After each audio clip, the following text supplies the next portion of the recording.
दत्तात्रेय जी ने कहां कहां से शिक्षा प्राप्त करी और उन सब से हमें क्या शिक्षा प्राप्त होती है और हम अपने जीवन में किस प्रकार उन सब से शिक्षा लेकर कुछ बदलाव ला सकते हैं, तो उस पर हम लोग विचार करेंगे।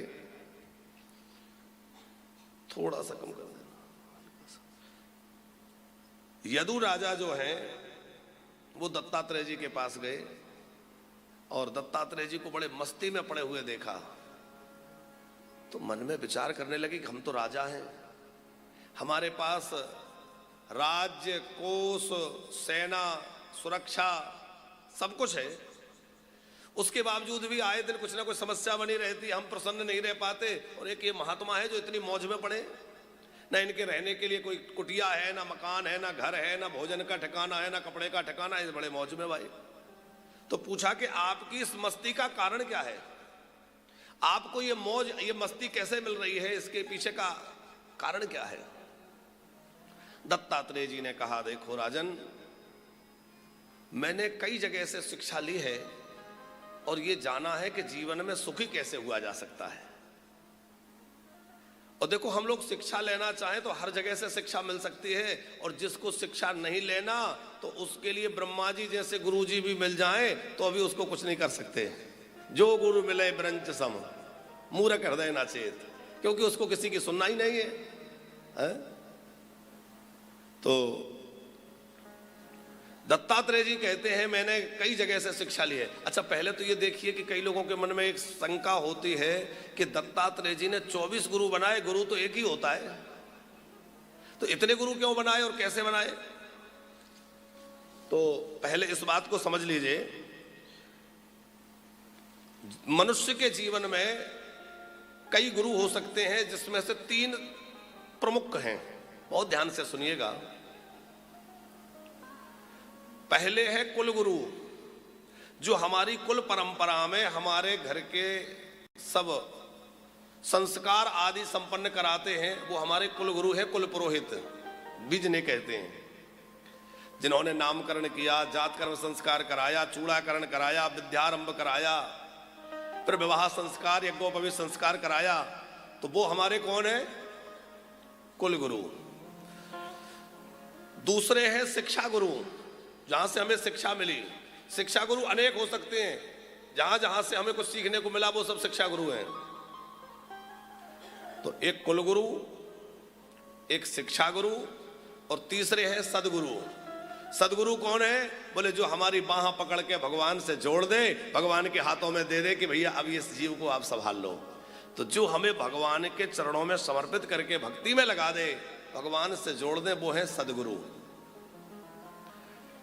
अब कई लोग इसमें बड़े भ्रम में रहते हैं, महाराज जी हम छोटे थे, हमें वो हमारे गुरुजी आए थे, कोई पंडित जी थे, उन्होंने गायत्री मंत्र दिया था, तो अब हम दीक्षा लें कि नहीं। तो वो आपके कुल गुरु हुए।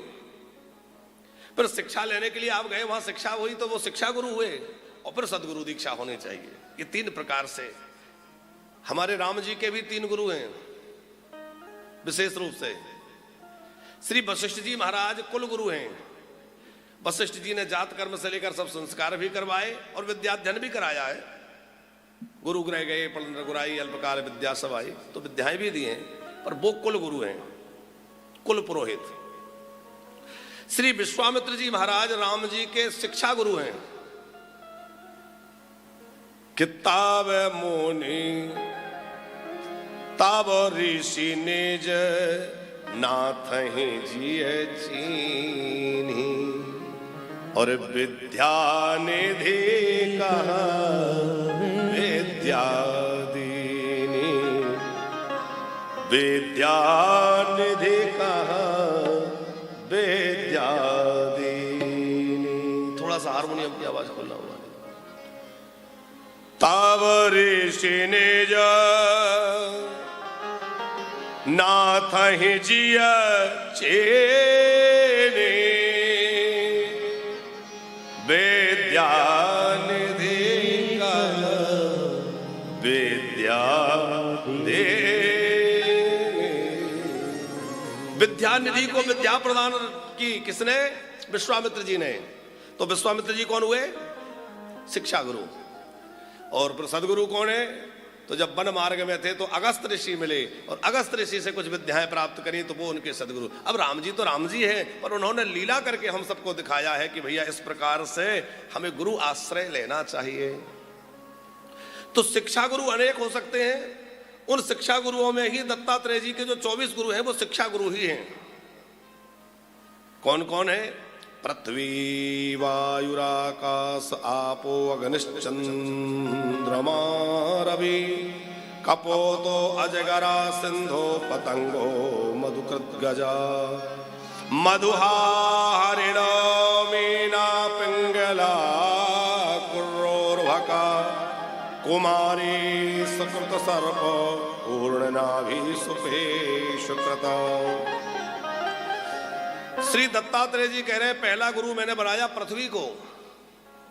पृथ्वी से महाराज आपने क्या सीख लिया? पृथ्वी तो कुछ बोलती नहीं। बोले यही तो मैंने सीखा है कि कुछ ही बोलती नहीं। आप उसमें गड्ढा करो, हल जोत लो, उसमें आप जो मर्जी करो, लेकिन वह कुछ नहीं बोलती।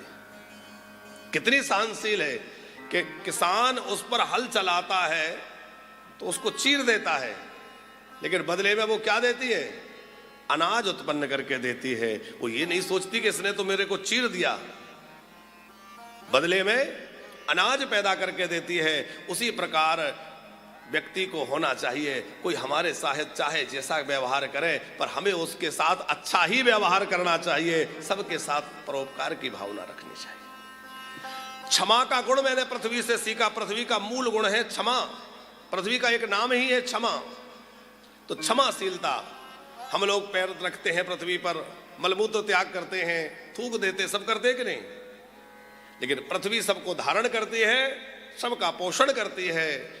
वो क्षमा की मूर्ति है। व्यक्ति को क्षमाशील होना चाहिए। किसी से कोई अपराध बन गया, किसी ने कोई भूल कर दी, कोई बात नहीं, हमारे अंदर क्षमा गुण हो। हमारे रघुनाथ जी में क्षमा गुण बहुत है। ठाकुर जी क्षमा के निधान है। कोई भी कोई गलती कर दे भगवान क्षमा कर देते हैं। दूसरा गुरु मैंने बनाया है वायु को। ये पंच महाभूत है, इनको गुरु बनाया। वायु से क्या सीखा? बोले वायु से मैंने सीखा है कि वायु दुर्गंध से भागती नहीं और सुगंध में रुकती नहीं। कहीं सुगंध आ रही हो तो वायु वहां धीमी नहीं हो जाएगी, और दुर्गंध आ रही हो वहां भागेगी नहीं। और विशेषता यह है कि ना दुर्गंध को साथ रखेगी ना सुगंध को साथ रखेगी। सुगंध भी कुछ देर में छूट जाती है, दुर्गंध भी छूट जाती है। बस यही साधक का गुण होना चाहिए। न किसी से राग हो, न किसी से द्वेष हो, असंग रह करके और अपनी जीवन की यात्रा, अपने भक्ति की यात्रा को आगे बढ़ाता जाए, कहीं उलझ कर न रह जाए। किसी को गुणों को देखा वहीं रीझ के रह गए, किसी के दोषों को देखा उससे ईर्ष्या करने लग गए। इससे आपकी साधना में विघ्न पड़ेगा साहब। आप न किसी के गुण देखिए, न किसी के दोष देखिए। अन्यस्य दोष गुण चिंतन मासु मुक्त्वा सेवा कथा रसिमहो नितराम तवत्व। बस निसंग भाव से भजन में लगे रहे, यही साधक के लिए हितकर है। मैंने तीसरा गुरु जो है वो आकाश को बनाया। पंच महाभूतों में आकाश। महाराज आसमान से आपने क्या सीख लिया? बोले आकाश से मैंने ये सीख लिया कि कोई हाथ में तलवार लेकर कहे कि मैं आकाश को काट दूंगा, तो क्या आकाश को काट सकता है? कोई सोचे कि आकाश को जला दूंगा या भिगा दूंगा, ना आकाश को कोई जला सकता है, ना भिगा सकता है, ना काट सकता है। उसी प्रकार यह आत्मा भी आकाशवत है।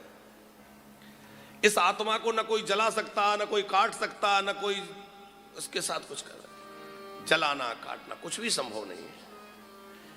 आत्मा आकाश की भांति है, अनादि है, अविनाशी है।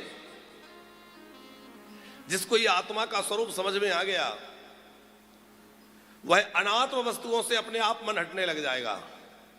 अनात्म वस्तुएं क्या है पंकज जी? ये आंखों से जितना जो कुछ भी दिखाई दे रहा है ये सब अनात्म है। अनात्म का मतलब ये सब नाशवान है, नष्ट हो जाना है। और जो नष्ट होने वाली चीजें हैं वो हमें शाश्वत सुख कैसे दे सकती है? जो स्वयं विनाश वाली है, जो स्वयं परिणाम में मिट जाने वाली है, उनसे हम शाश्वत सुख की कामना करें तो ये मूर्खता होगी। भगवान दत्तात्रेय कहते हैं मैंने आकाश को गुरु बनाया और मैंने सीखा आत्मा आकाश की तरह है। फिर मैंने जल को अपना गुरु बनाया। महाराज जल से आपने क्या सीखा? बोले जल से मैंने शीतलता का गुण सीखा। जैसे पानी हमेशा ठंडा रहता है, साधक को भी हमेशा ठंडा रहना चाहिए। बोले नहीं महाराज पानी को चूल्हे पर रखो गर्म हो जाता है। आप कैसे कह रहे हैं ठंडा रहता है? गर्म हो जाता है? हाँ गर्म तो हो जाता है, लेकिन अच्छा एक बात विचार करो कि आपके चूल्हे पर पानी रखा है और खूब गर्म हो रहा है और आपका वो पानी किसी तरह चूल्हे में गिर जाए तो आग बुझ जाएगी कि नहीं? गर्म है तो नहीं बुझना चाहिए, लेकिन नहीं, उस गर्म होने के बावजूद भी पानी के अंदर शीतलता का गुण विद्यमान है जो कि अग्नि को शांत कर देगा, शीतल कर देगा, अग्नि को ठंडा कर देगा। इसका मतलब भले ही वो गर्म हो चुका पर उसके अंदर अभी भी शीतलता का गुण व्याप्त है। ठीक उसी प्रकार साधक को भी शांत रहना चाहिए, शीतल रहना चाहिए।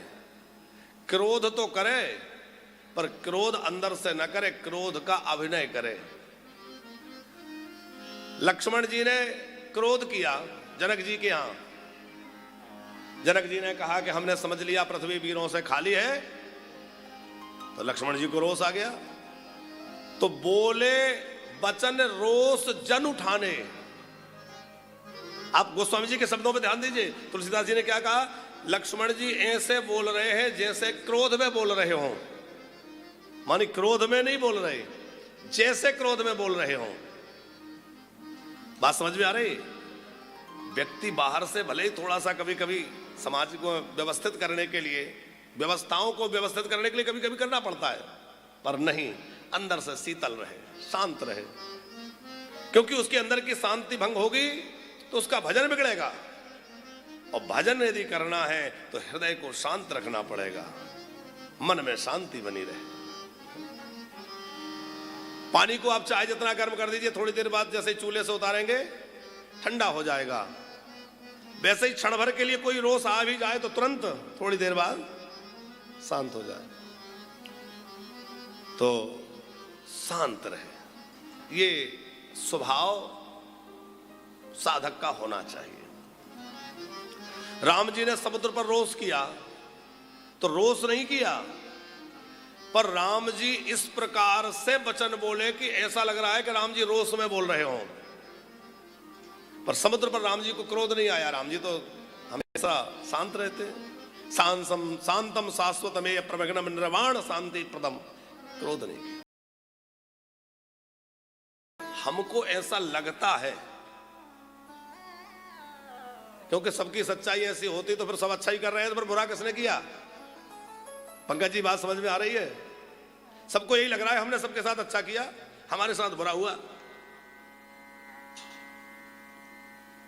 ये आधा सच है, पूरा सच नहीं है। क्योंकि कई लोगों की अच्छाई हमें नजर ही नहीं आ रही है, और हमने क्या गड़बड़ करी, कहां बुराई करी, तक किसी को साथ बुरा किया, वो हमें नजर नहीं आ रहा है। पर इतना ध्यान रहे कि लोग हमारे साथ अच्छा करते हैं कि बुरा करते हैं, इसका बहुत ज्यादा विचार न करके हम तो सबके साथ अच्छा ही करते चले। हमारा कर्तव्य है साहब लोगों के साथ भला करना। हम इस संसार में आए हैं, भगवान ने मानव रूप बनाया है, शरीर मनुष्य का दिया है, तो ये परोपकार के लिए जीवन दिया है। इन हाथों से सेवा करें, दीनों की, दुखियों की, पीड़ितों की, उपेक्षितों की सेवा करें साहब। कबूतर को मैंने गुरु बनाया। बोले महाराज कबूतर से क्या सीखने को मिल गया? बोले कबूतर से मैंने ये सीखा। अच्छा ये कथा आपको ठीक समझ में आ रही है कि नहीं? क्योंकि ये कथा हमेशा तो होती नहीं है, ये तो कभी कभी समय आज मिल गया तो हो रही है। कबूतर से क्या सीखा? बोले कबूतर अपने परिवार के साथ दाना चुगने गया, और वो एक कबूतर के परिवार में से एक बच्चा शिकारी के जाल में फंस गया। अब वो बच्चा जाल में फंस गया तो दूसरा भी उधर ही पड़ गया, तो दूसरा उसके पास गया तो वो भी फंस गया। फिर तीसरा भी चला गया, कबूतरी भी चली गई, कबूतर भी चला गया, पूरा परिवार फंस गया, कबूतर के परिवार फंस गया, और वो शिकारी पकड़ के ले गया। इससे क्या सीखा? बोले इससे ये सीखा है कि हमारे परिवार के लोग जिस संसार में फंसे हुए हैं, हम उन्हें निकालने का प्रयत्न तो अवश्य करें, पर कहीं ऐसा ना हो कि उनके निकालने के चक्कर में हम भी उसी में फंसे रहें। समझ में आ रही है हम क्या कहना चाह रहे हैं? हम अपने स्वजन संबंधियों को इस भवकूप से निकालने का प्रयत्न तो निश्चित करें। गुरु न सस्यात, स्वजनो न सस्यात, जननी न सस्यात, दैव न सस्यात। अरे स्वजन वही है जो निकाले, पर यदि वो नहीं निकलना चाहता है, वो फंसा हुआ है, तो कहीं ऐसा ना हो कि हम भी उसी दलदल में फंसे रहें। इसलिए भैया हम तो अपनी राह निश्चित करके भगवान के भजन में लग जाएं। हम पूरी दुनिया को सुधारने का ठेका नहीं ले सकते, पर अपने आप का कल्याण तो कम से कम व्यक्ति कर ले, है? जितना हो सके लोगों को सद्मार्ग पर लाने का प्रयत्न करे, लोगों के साथ सद्व्यवहार करे और अपना लक्ष्य निर्धारित रखे कि मुझे कहां जाना है। अपने लक्ष्य पर चलता रहे, और नहीं तो धीरे धीरे ये शरीर जर्जर हो रहा है। कि तन की चादर पुरानी, अरे हुई बावरे, अरे हुई बावरे, अब नया रंग चढ़ाने से क्या फायदा, क्या फायदा। तन की चादर पुरानी हुई बावरे,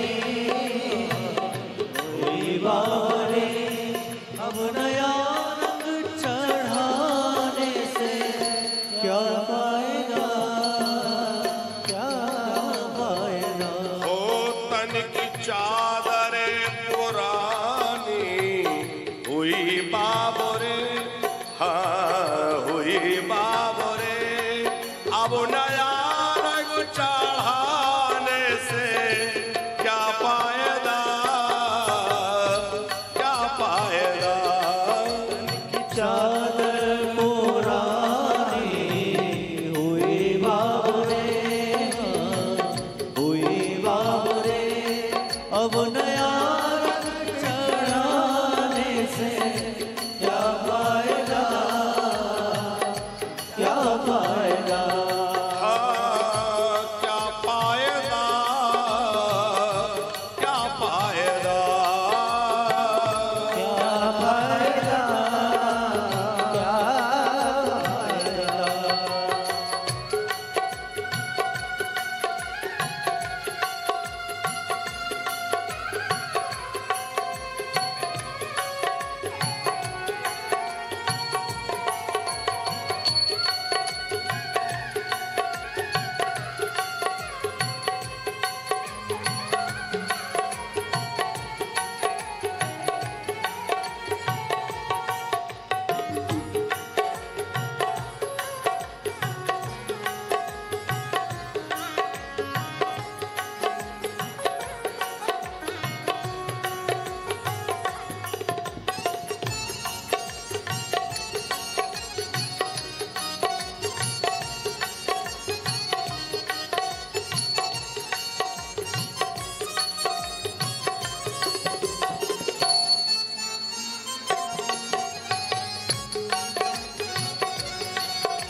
कर में दुनिया से अपने छुपा जाएगा, प्रभु की नजरों से बच कर किधर जाएगा, किधर जाएगा।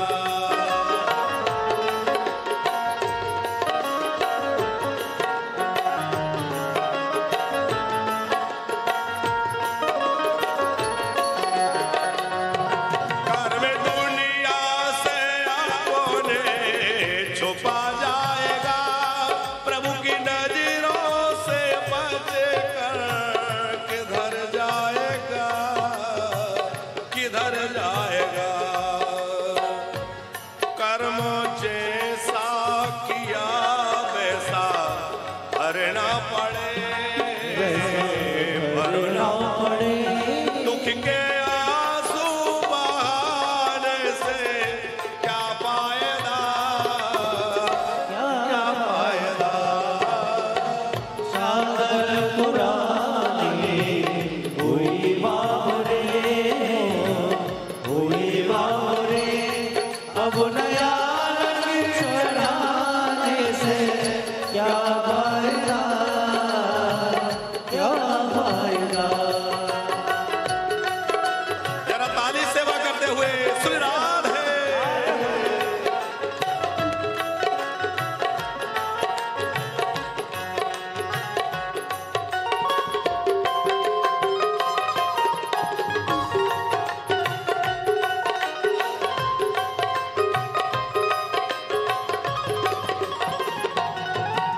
कर्म ना किया, खुद की पूजा कराने से क्या फायदा, क्या फायदा। ओ तन की चादर उड़ानी हुई बाबरे, हुई बाबरे। अब नया रंग चढ़ाने से क्या फायदा, क्या फायदा, क्या फायदा, ओ क्या फायदा हो। क्या फायदा, क्या फायदा। बोले भक्त वत्सल भगवान की। कितने गुरुजी हो गए जरा याद है? कितने हो गए संख्या में? 8 हो गए। 9वां गुरु बनाया अजगर को। तो अजगर से क्या सीख लिया महाराज? बोले अजगर का इतना विशाल शरीर है पर वो कभी शिकार करने नहीं जाता। आज हम लोग भागे चले जा रहे हैं, जिसको देखो प्रपंच में फंसा हुआ है। क्या हुआ, क्यों इतना परेशान हो? अरे बोले महाराज पेट के लिए लगे। क्या कहते हैं पंकज जी? पेट के लिए लगे। पेट नहीं, बड़ी भारी कोठी हो गई, भरती नहीं है। पर दत्तात्रेय जी कह रहे हैं मैंने अजगर से ये सीखा कि जिसका इतना बड़ा विशाल शरीर है और वो शिकार करने नहीं जाता, फिर भी भगवान उसका पेट भर रहे हैं। परमात्मा उसकी व्यवस्था कर रहे हैं कि नहीं? अजगर करे न चाकरी, पंछी करे न काम, और दास मलूका यूं कहे सबके दाता।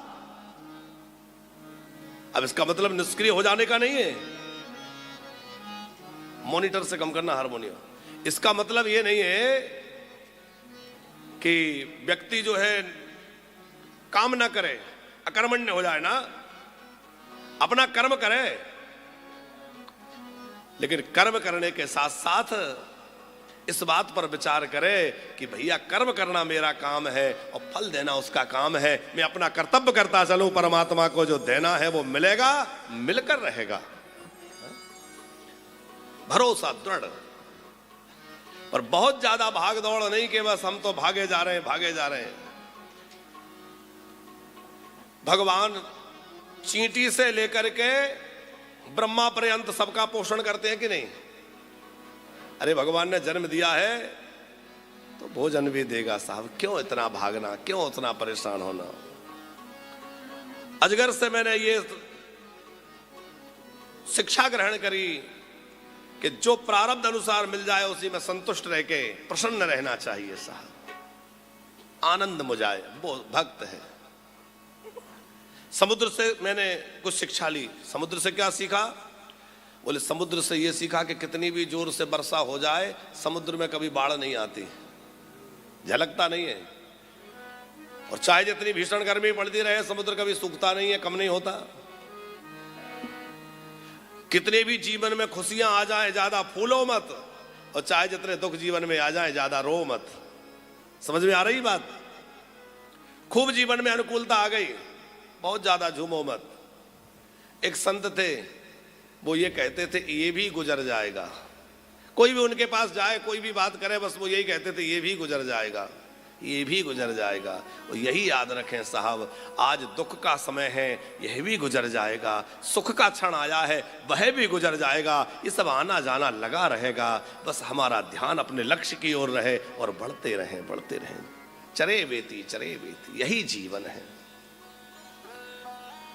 मैंने पतंगा को गुरु बनाया।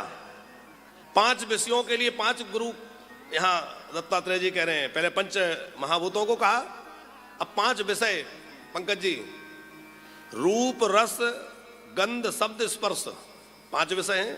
बड़ा भोला होता है बालक, ना उसमें राग है, ना द्वेष है, ना उसमें झूठ बोलने की कला है। छोटा सा बच्चा एकदम भोला। कोई घर में आया और दरवाजे पे बच्चे ने पूछा, हाँ क्या बात है अंकल? तो उसने पूछा पापा जी घर पे हैं? तो बोले हाँ पापा जी ने कहा है कि कह दो पापा घर पे नहीं है। अब पिताजी ने कहा था कि वो आए तो कह देना घर पे नहीं है। तो बच्चे से पूछा कि क्यों पापा घर पे हैं? बोले हाँ घर पे है, पर पापा ने कहा है कि कह दो पापा घर पे नहीं है। ये क्या है? ये उस बच्चे का भोलापन है साहब, वो झूठ प्रपंच नहीं जानता। इसी पर साधक को भोला होना चाहिए। सच बताऊं तो जब से हम लोग बड़े हो गए ना, तब से हम बहुत गड़बड़ हो गए। जब हम बच्चे थे ना, हम बहुत अच्छे थे। हम बच्चे की तरह भोले बने रहे तो भगवान को बड़े प्रिय बनते रहेंगे। भगवान कहते हैं, बालक सो तो साम दास अमाने, बालक सो तो साम दास अमानी, मोरे प्रौढ़ तनय सम ज्ञानी, मोरे प्रौढ़ तनय सब ज्ञानी, मोरे प्रौढ़ तनय सम ज्ञानी, मोरे प्रौढ़ तनय सम। भगवान कहते मुझे भोला व्यक्ति बहुत अच्छा लगता है। नवम सरल सवसन छलहीना, सरल झूमते हुए आनंद लिया करो साहब। छलहीना। अच्छा एक बात आपसे कहे, चाहे कथा में बैठो या घर में बैठो, बहुत ज्यादा सीरियस मत रहा करो, जरा मुस्कुराते रहा करो, प्रसन्न रहा करो। तो ज्यादा सीरियस रहने का आजकल लोगों ने, अभिषेक जी, नाटक बना लिया। लोग सोचते हैं हम जरा सीरियस बने रहेंगे, हमारी गंभीरता बनी रहेगी, और सीरियस होते होते कभी इतने सीरियस हो जाते हैं कि फिर अस्पताल भेजना पड़ता है। अच्छा एक बात बताओ, 84 लाख योनियों में किसी और को हंसने की सुविधा है? हंसने की सुविधा केवल मनुष्य को है। तो एक हमारे महाराज जी तो हंसा रहे थे, बोले महाराज जी यदि कभी कोई गधा आपको हंसने की कोशिश करता दिखे तो समझ लेना ये इंसान बनने की तैयारी कर रहा है। और कदाचित कोई इंसान मुंह चढ़ाए बैठा हो तो समझ लेना, अरे अब आप समझदार हैं, हमें क्या कहना है। जय हो।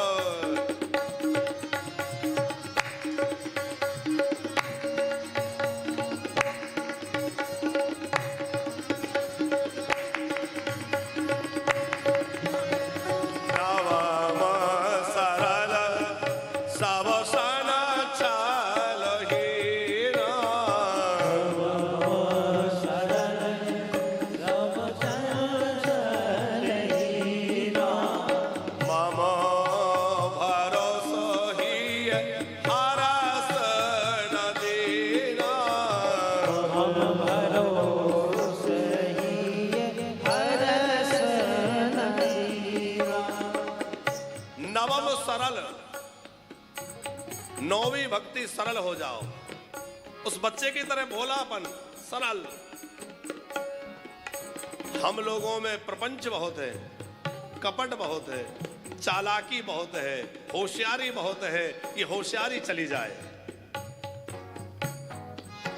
कि पर धन पर मनोहरानी को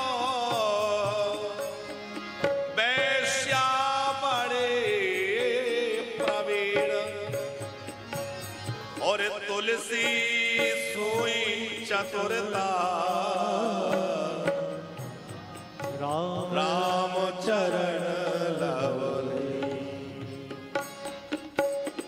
नवम सरल सब सन चलहि, नवम सरल सब सन हीरा।